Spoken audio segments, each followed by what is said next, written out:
Second سائل نہیں کیا۔ اے اللہ میں نے اپنی توانائیوں اور اپنی محنتوں سے نہ اپنے لیے کوئی جاگیر بنائی نہ اپنے لیے جائیداد بنائی۔ اے اللہ میں کوئی دولت چھوڑ کر نہیں مرا۔ اے اللہ میں نے اپنے بچوں کو بھی اسی کام کے لیے لگا دیا۔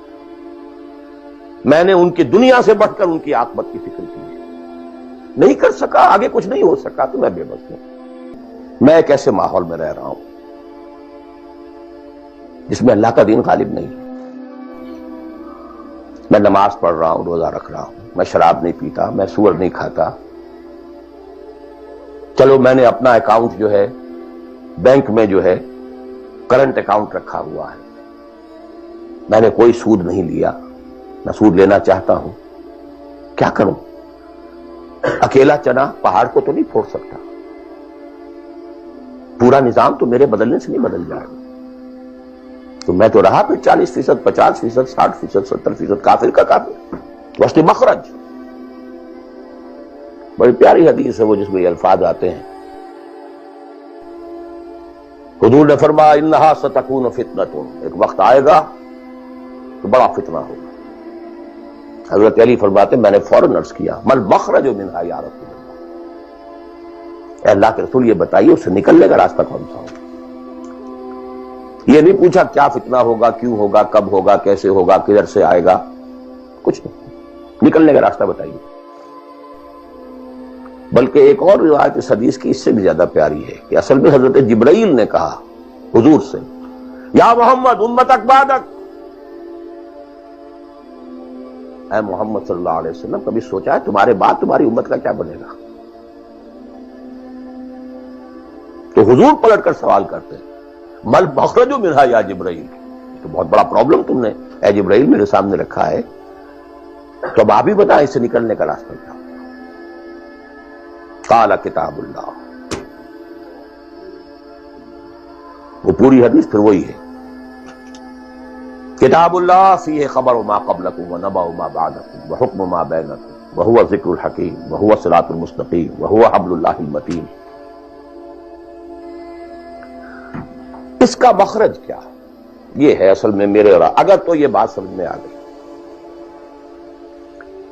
اس کے لیے تصور سمجھ لیجئے ہمارے دین میں کفارے کا ایک تصور ہے۔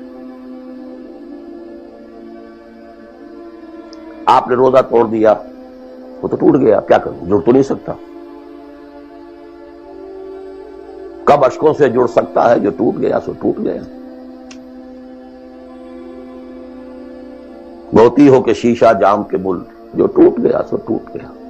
تم ناحق ٹکڑے چن چن کر دامن میں چھپائے بیٹھے ہو، شیشوں کا مسیحا کوئی نہیں، کیا آس لگائے بیٹھے، وہ تو ٹوٹ گیا، لیکن اس کا کفارہ دے دیا۔ کفارہ ہے، قسم کھائی تھی، یہ نہیں ہے کہ اب توڑ نہیں سکتے، غلط کھا بیٹھے، توڑو، کفارہ۔ آج میں اس لفظ کفارہ کے حوالے سے آپ کے سامنے وہ بات رکھ رہا ہوں۔ اب مجھے اللہ نے پیدا کر دیا اس دور میں، کسی کو ہندوستان میں پیدا کیا، کسی کو انگلستان میں کیا ہے، کسی کو امریکہ میں کیا ہے، کسی کو پاکستان میں کیا ہے، کچھ کو پاکستان پہنچا دیا ہے، چاہے زبردستی چاہے اپنی مرضی سے، کسی کو یہاں پہنچا دیا ہے چاہے کسی بھی نیت اور کسی بھی ارادے سے، لیکن اب ہے کہیں ہے، کیا کریں؟ کوئی کفارہ ہونا چاہیے، کوئی مخرج ہونا چاہیے، بس یہی کفارہ ہے۔ پھر نوٹ کر لیجئے اس ماحول سے سوائے سبسسٹنس لیول کے اور کچھ حاصل مت کرو، اور اس سبسسٹنس لیول پر بھی جو کچھ تم نے کھایا پیا ہے اور سانس لیا ہے، جو انرجی کریٹ ہوئی ہے، اس کا میکسیمم اس جہاد میں صرف کر دو کہ اس نظام کو بدلو۔ تمہاری یہ جد و جہد، تمہاری یہ کوشش کفارہ بن جائے گی اس کا۔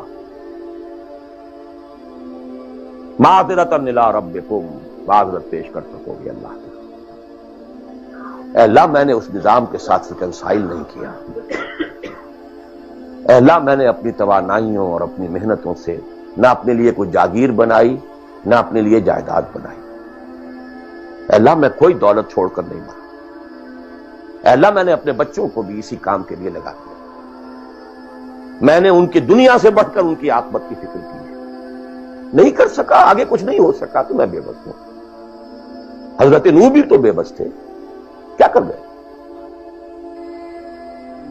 لیکن اگر کسی بھی درجے میں ریکنسیلیشن ہے، کمپیٹیبلٹی ہے، اس کو آپ نے ایکسپٹ کر لیا ہے، اس میں پھلنے پھولنے اور پھیلنے کا بندوبست کر رہے ہیں، you are doomed. Everything will be multiplied by a big zero and will become a zero. یہ ہے جو میں سمجھا.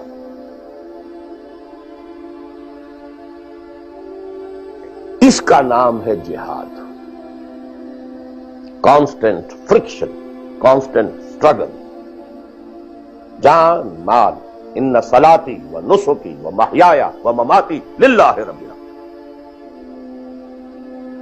میری زندگی کا مقصد تیرے دین کی سرفرازی. میں اسی لیے مسلمان، میں اسی لیے